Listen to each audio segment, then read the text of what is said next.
बच्चों के परसेंटाइल काफी अजीब से आए और इसलिए बच्चों में पैनिक भी क्रिएट हुआ। अनइक्वल डिस्ट्रीब्यूशन ऑफ स्टूडेंट्स का किया गया। इस तरह के क्वेश्चंस का क्वेरीज का आंसर एनटीए ने एक नोटिफिकेशन के थ्रू दिया है और इस बार 12,21,624 बच्चों ने एग्जाम दिया। डिफिकल्टी लेवल तो सिमिलर नहीं थी ना। परसेंटाइल इसलिए बनाया जाता है जिससे कि डिफिकल्ट पेपर और इजी पेपर में किसी बच्चे को फायदा है, किसी बच्चे को नुकसान ना हो। बच्चे का 95 परसेंटाइल है, मतलब 95% बच्चे उस शिफ्ट में आपसे नीचे हैं। 100 परसेंटाइल पर 27 जनवरी की मॉर्निंग शिफ्ट में 8 बच्चे थे। 30 जनवरी का शिफ्ट 2 में 3 बच्चों का 100 परसेंटाइल था। Hello, good evening everyone, how are you बेटा। मेंस का सेशन 1 का जो एग्जाम हुआ उसमें 27 जनवरी एंड 29 जनवरी को जो शिफ्ट 1 एंड शिफ्ट 2 में एग्जाम हुए, यानी ये 4 शिफ्ट, 27 के 2 शिफ्ट और 29 के 2 शिफ्ट, उसमें जो बच्चों के परसेंटाइल हैं वो काफी अजीब से आए और इसलिए बच्चों में पैनिक भी क्रिएट हुआ। बहुत सारे वीडियो भी सामने आए उसके लेकर के। क्वेश्चन ये था कि अनइक्वल डिस्ट्रीब्यूशन ऑफ स्टूडेंट्स का किया गया।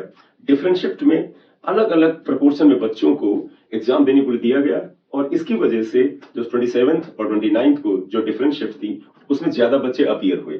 इवन एक सर्वे के अकॉर्डिंग जो कि डिफरेंट ऑनलाइन प्लेटफॉर्म और यूट्यूब चैनल से रिलेटेड लोगों ने किया, उसमें यह भी क्लेम किया गया कि 27th को जो एग्जाम हुआ उसमें लगभग 30% तक बच्चा बैठा। उसके अलावा difficulty level of question paper पर भी ये था कि फर्स्ट एंड सेकंड डेज के जो पेपर थे वो थोड़े से आसान थे और बाद के पेपर थोड़ा बहुत 19-20 का डिफिकल्ट थे। इसी तरह की जो चर्चाएं बेटा पिछले दिनों हुई, जिसमें ये भी कहा गया कि 27 को और 29 को बड़ी मात्रा में बच्चे बैठे और उसके अलावा अन्य डेज में कम बच्चे बैठे। इस तरह के क्वेश्चंस का क्वेरीज का आंसर एनटीए ने एक नोटिफिकेशन के थ्रू दिया है। वो नोटिफिकेशन आपके सामने यहाँ पर मौजूद है, जरा ध्यान से देखिएगा इस नोटिफिकेशन को। ये नोटिफिकेशन या प्रेस रिलीज 17 फरवरी 2024 का है। Joint Entrance Examination JEE Mains 2024 Session 1. The National Testing Agency NTA conducted the Joint Entrance Examination Main 2024 Session 1 January 2024 in about 554 centers in 291 cities. लगभग 544 सेंटर थे और 291 डिफरेंट सिटीज में conduct किया गया। उसमें बेटा 21 आउटसाइड इंडिया के सिटीज भी इंक्लूडेड है। The session was conducted in 10 shifts, which is 2 shifts less than the previous year. इस बार आपको पता है 5 डिफरेंट डेज में 10 शिफ्ट में एग्जाम हुआ, जो कि पिछले साल की तुलना में 2 शिफ्ट कम में कराया गया। पिछले साल बेटा 6 डेज में 12 शिफ्ट में एग्जाम कराया गया था। तो एनटीए यहां पर ये कहने की कोशिश कर रहा है कि इस बार नंबर ऑफ स्टूडेंट्स बढ़ा है लेकिन हमने कम शिफ्ट में एग्जाम करा लिया है।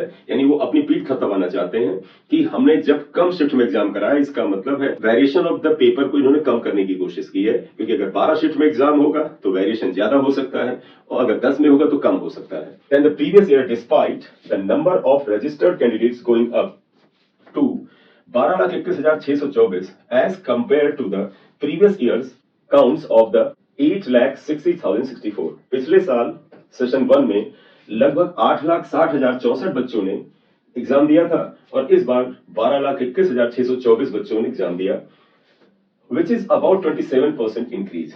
ये भी तो इनका ही प्रॉब्लम है, क्योंकि पिछले साल कम बच्चे किस लिए अपीयर हुए, क्योंकि इमीडिएटली आपने दिसंबर में नोटिफिकेशन डाल दिया कि जनवरी के एंड में सेशन 1 का एग्जाम है। तो वो स्टूडेंट्स जो कि 12th अपीयरिंग थे वो बेचारे प्रिपेयर्ड ही नहीं थे। एकदम से नोटिफिकेशन आया, उन बच्चों ने सोचा कि हम अगले 1-1.5 महीने में क्या कर लेंगे। उनके बोर्ड भी पास में थे, प्रैक्टिकल एग्जाम भी हो रहे थे, इसलिए कम बच्चों ने एनरोल किया था। ऐसा नहीं है कि एनटीए ने इस बार कोई मैजिक किया है जिससे कि ये एनरोलमेंट को इन्होंने यहाँ पे बढ़ा दिया, कुछ ऐसा खास नहीं किया। पिछले साल बेचारे कम बच्चे एग्जाम दे पाए थे क्योंकि बड़ा सडन नोटिफिकेशन आपने निकाला था, वो भी आपका एक मिसमैनेजमेंट था। ये पीठ थपथपाने की बात नहीं है कि इस बार 27% मोर स्टूडेंट इसमें एनरोल हुए थे। As per the norms followed by the NTA, various question papers of a similar nature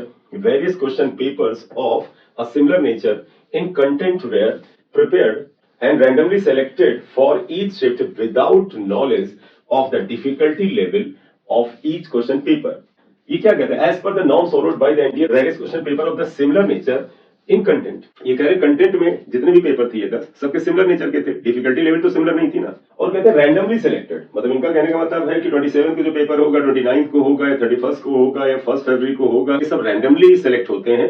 the varied difficulty level in question paper is an inherent part. अब ये कह रहे हैं कि डिफरेंट पेपर्स में जो डिफिकल्टी लेवल है वो वेरी कर सकता है, ये इनहेरेंट पार्ट है, यानी एक ऐसा पार्ट है जिसको आप उसका इंटीग्रल पार्ट मानेंगे।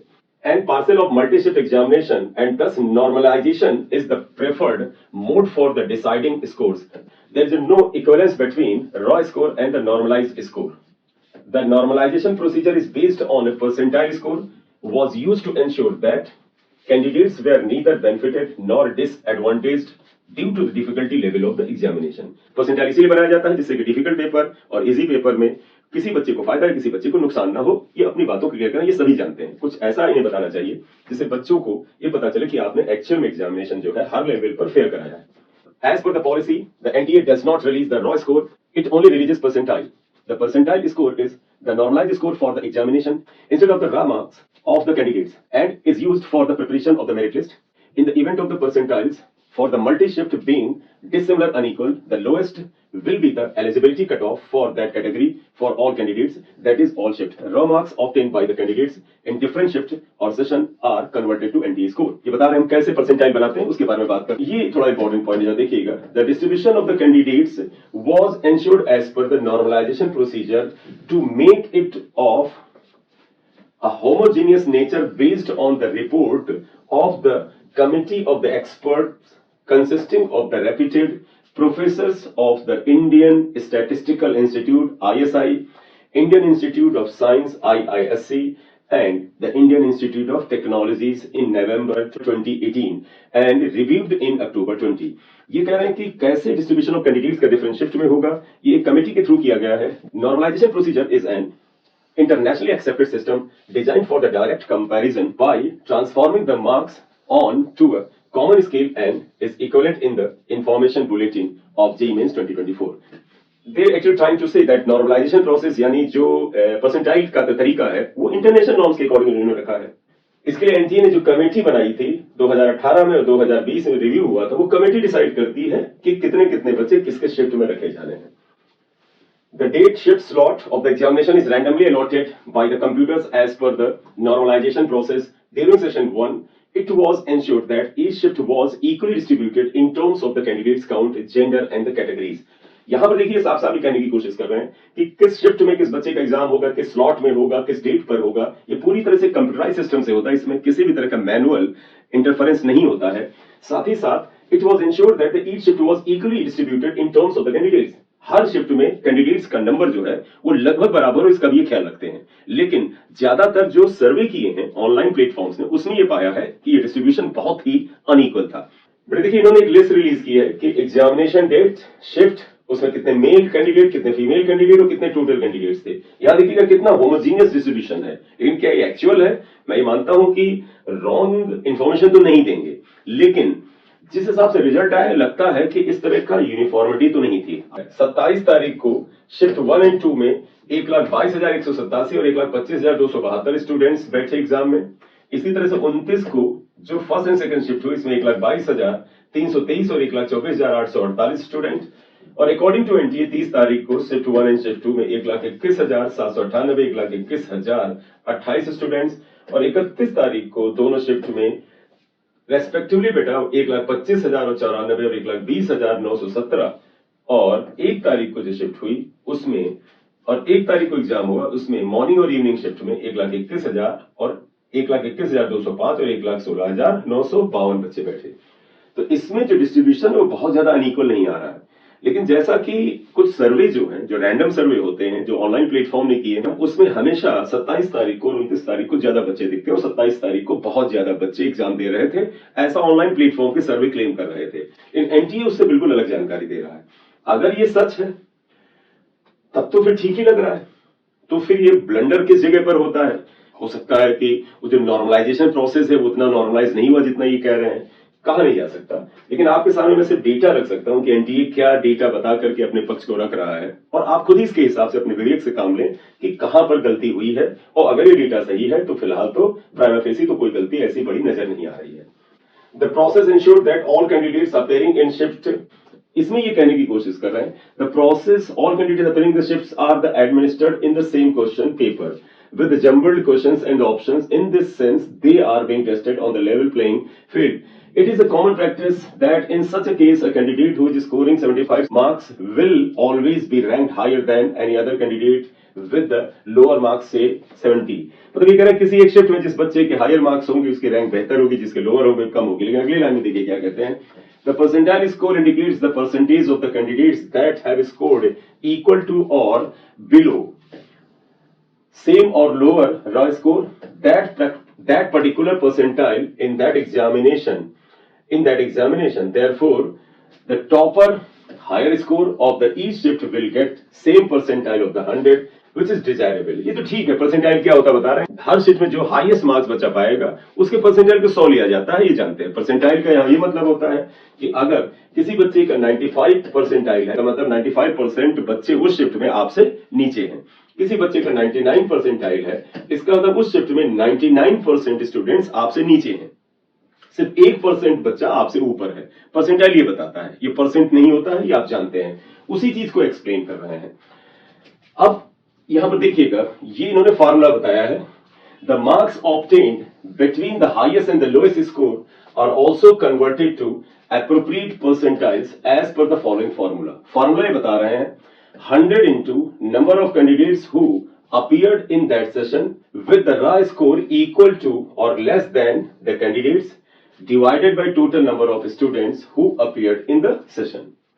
देखिए फॉर्मूला क्या बता रहा है, 100 into number of candidates who appeared in the session with raw score equal to or less than the candidates divided by total number of candidates who appeared in that session। तो ये percentile निकालने का formula बता रहे हैं। The percentile of the candidates appearing in the various shift of the JEE Mains 2024 session 1 calculated as per the above formula and declared on the 12th February is as under।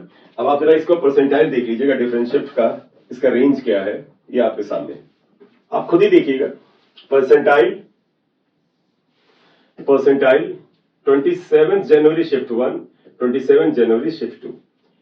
100 percentile पर 27 जनवरी की morning shift में 8 बच्चे थे और evening shift में 100 percentile पर सिर्फ 1 बच्चा था।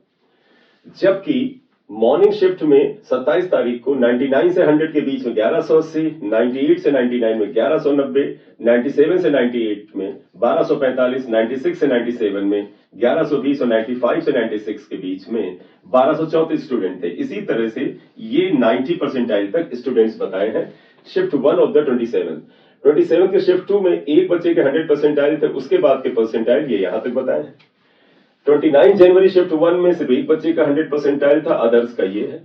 29 के शिफ्ट 2 में 4 बच्चों का 100 परसेंटाइल था, बाकी का परसेंटाइल ये है, 90 तक परसेंटाइल बता रहे हैं। तो 30th के शिफ्ट 1 में एक का 100 परसेंटाइल था, बाकी का ये। 30th जनवरी का शिफ्ट 2 में 3 बच्चों का 100 परसेंटाइल था, बाकी का ये है। और 31st के शिफ्ट 1 में 2 का 100 परसेंटाइल था, 31st के शिफ्ट 2 में 1 का परसेंटाइल जो था वो 100 था। एंड 1 फरवरी को शिफ्ट 1 में एक स्टूडेंट का और बेटा सेकंड शिफ्ट में एक बच्चे का 100 परसेंटाइल था। ये परसेंटाइल का चार्ट बनाकर भी एनटीए ने एक ट्रांसपेरेंसी लाने की कोशिश की है। और फिर नोटिफिकेशन में देखिए ये एंड क्या करते हैं, आप जरा इसे देखिए। After the declaration of the result of the JEE Mains 2024 session 1 there have been numerous issues raised about the candidates with lower marks getting higher percentile. It is reiterated that the JEE Mains 2024 session 1 examination has been conducted as per the norms and the procedure followed for the conduct of any high stakes examination, thereby providing fair and equal opportunities for all candidates। तो इनका कहना है कि चाहे जितनी rumour उड़ा ली जाए, चाहे जितनी बातें लोग डिफरेंट प्लेटफॉर्म पे कहते हैं ये एग्जाम सही से नहीं कराए गए और इनमें बच्चों का अनइक्वल डिस्ट्रीब्यूशन किया गया, ये चाहे जितना लोग कह लें, पब्लिक कह ले, स्टूडेंट्स कह ले, स्टूडेंट्स के पेरेंट कह लें कि इस एग्जामिनेशन में जो कुछ शिफ्ट में बहुत ही कम बच्चों का 99 परसेंटाइल है या बेहतर परसेंटाइल है और उससे 80 75 नंबर 85 नंबर ज्यादा पाने वाले बच्चों का परसेंटाइल उनके बराबर है, तो ये कहीं ना कहीं से अंतर तो पैदा करता है। क्योंकि आमतौर पर यह माना जाता है कि हो या ना हो, लेकिन आमतौर पर एनटीए को ऐसा पेपर बनाना चाहिए जिसमें कि डिफरेंट शिफ्ट में, डिफरेंट डेज में जो पेपर आए उनमें जो बच्चे बैठे उस सेम परसेंटाइल में मार्क्स में जो डिफरेंस है ये 15 मार्क्स से ज्यादा नहीं होना चाहिए। 5 से 15 मार्क्स तक ही ये फर्क होना चाहिए। Being a parent, being a teacher, being a candidate, हम प्रिपेयर्ड होते हैं कि 15-20 मार्क्स का अगर अप डाउन होगा तो ये टॉलरेट किया जा सकता है। लेकिन अगर 80 नंबर के अंतर पर सेम परसेंटाइल मिलेगा तो ये चाहे जितनी भी बातें कर लें एनटीए वाले, ये सही नहीं है। एनटीए से ये उम्मीद की जाती है और ये रिक्वेस्ट भी की जाती है कि भाई आप जो सेशन 2 का एग्जाम है उसको काइंडली फेयर करा लीजिए। अदरवाइज बहुत सा बच्चा जो है अच्छी खासे पैनिक में, अच्छे खासे दबाव में है और हर बच्चे को उसकी मेहनत के अकॉर्डिंग ही मार्क्स मिलना चाहिए, रैंक मिलनी चाहिए, परसेंटाइल मिलनी चाहिए। इसी एंड पर वीडियो को समाप्त करेंगे। अगर आप इस चैनल पर नए हैं तो काइंडली सब्सक्राइब कर लीजिएगा, लाइक कर दीजिएगा। दिस इज एम सिंह सरिया, थैंक यू वेरी मच।